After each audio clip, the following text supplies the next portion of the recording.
Breakfast കഴിച്ചിട്ട് ഈ plate കൂടെ കഴിക്കാൻ പോവാം. ഗോതമ്പിന്റെ തവിട് കൊണ്ടുണ്ടാക്കിയ പ്ലേറ്റ്. ശരിക്കും പറഞ്ഞാൽ ചമ്മന്തി കൂടെ കൂട്ടി കഴിക്കണം കേട്ടോ, എനിക്ക് അതിൻ്റെ ഒരു രസം വരുള്ളൂ. ശരിക്കും പറഞ്ഞു കഴിഞ്ഞാൽ വെള്ളം ഊർന്നൊന്നും പോവില്ല, 1 മണിക്കൂർ വരെ ഇങ്ങനെ നിൽക്കുമെന്നുള്ളതാണ്. ഞങ്ങൾ ഏകദേശം മെഷീൻ വന്നിട്ട് തന്നെ ഏകദേശം 1 വർഷം എടുത്തു ഇതിന്റെ കറക്റ്റ് പാരാമീറ്റർ കണ്ടുപിടിക്കാൻ. എന്ന് പറഞ്ഞാൽ 1 ഗ്രാം കൂടുകയോ കുറയുകയോ ചെയ്താൽ പ്ലേറ്റ് ഉണ്ടാവില്ല. സത്യത്തിൽ ഉണ്ടല്ലോ, ഞാൻ ഈ ഫുഡിൻ്റെ വ്ളോഗ് തുടങ്ങിയൊന്നുമല്ല,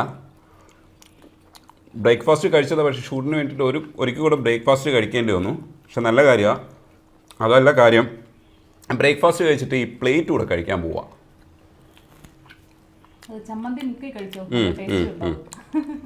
ചമ്മന്തി മുക്കിയിട്ട്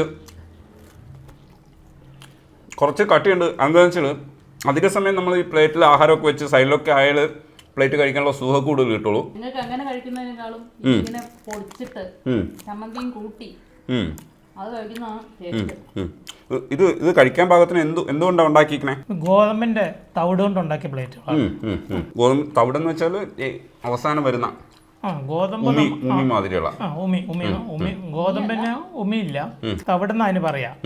നമ്മള് ഈ ആട്ടയൊക്കെ ഉണ്ടാക്കുമ്പോൾ ഗോതമ്പ് പൊടിക്കുമ്പോൾ ഏകദേശം ഒരു കിലോയില് 200 ഗ്രാമോളം തവിടുണ്ടാവും. ആ തവിടാണ് ശരിക്കും നമ്മൾ കഴിക്കേണ്ട സാധനം. പക്ഷെ നമ്മൾ എന്ത് ചെയ്യുന്ന തവിട് മാറ്റി വെച്ചിട്ടാണ് നമ്മളിത് ഈ ആട്ടയൊക്കെ ഉണ്ടാക്കുന്നത്. ശരിക്കും പറഞ്ഞാൽ ചമ്മന്തി കൂടെ കൂട്ടി കഴിക്കണം കേട്ടോ, എനിക്ക് അതിൻ്റെ ഒരു രസം വരുള്ളൂ. ഷൂട്ടിന് വേണ്ടി ഉണ്ടാക്കിയാണെങ്കിലും ഭക്ഷണം കൊള്ളാം കേട്ടോ, ചമ്മന്തിയൊക്കെ നന്നായിട്ടുണ്ട്. ഇപ്പോൾ ഇതിനകത്ത് ഇപ്പോൾ നമ്മൾ വിചാരിക്കും ഇത് ഇങ്ങനെ കഴിക്കാനുള്ള പ്ലേറ്റ് ആയതുകൊണ്ട് വെള്ളം ഒഴിച്ചാലൊക്കെ ഭയങ്കരമായിട്ട് അലിഞ്ഞു പോകുമെന്ന്. അങ്ങനെയല്ല, വെള്ളം ഒഴിച്ച് കഴിച്ചാലും കുറേ സമയം നമുക്ക് അതിനകത്ത് നിൽക്കും. കുറേ സമയം കഴിഞ്ഞിട്ടേ ഇത് ശരിക്കും അലിഞ്ഞു പോവുള്ളൂ. 1 മണിക്കൂർ 1 മണിക്കൂർ നിൽക്കുമല്ലേ വെള്ളം നിൽക്കും. അപ്പോൾ ശരിക്കും പറഞ്ഞു കഴിഞ്ഞാൽ വെള്ളം ഊർന്നൊന്നും പോവില്ല, 1 മണിക്കൂർ വരെ ഇങ്ങനെ നിൽക്കുമെന്നുള്ളതാണ്.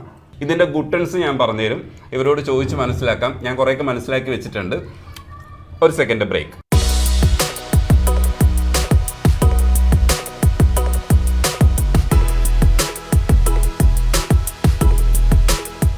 ശരിക്കും ഈ പ്ലേറ്റ് ഇല്ലെങ്കിൽ കഴിക്കാൻ പറ്റുന്ന പ്ലേറ്റ് എന്ന് പറയുന്ന കോൺസെപ്റ്റിലേക്ക് വന്നത് എങ്ങനെയാണ്?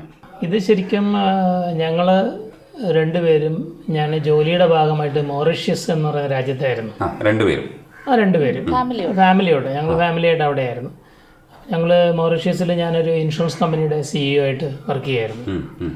അപ്പോൾ അങ്ങനെ നമുക്ക് തിരിച്ചു വരാം എന്നുള്ളൊരു ആഗ്രഹമായപ്പോഴത്തേക്കും ഒരു യാത്രയുടെ ഇടയിലാണ് ഈ ഒരു പ്ലേറ്റ് ദുബായിൽ വെച്ച് കാണുന്നത്. അപ്പോൾ നമ്മൾ വളരെ ഇൻട്രസ്റ്റിംഗ് ആയിട്ട് തോന്നി ഈ കൺസെപ്റ്റ്.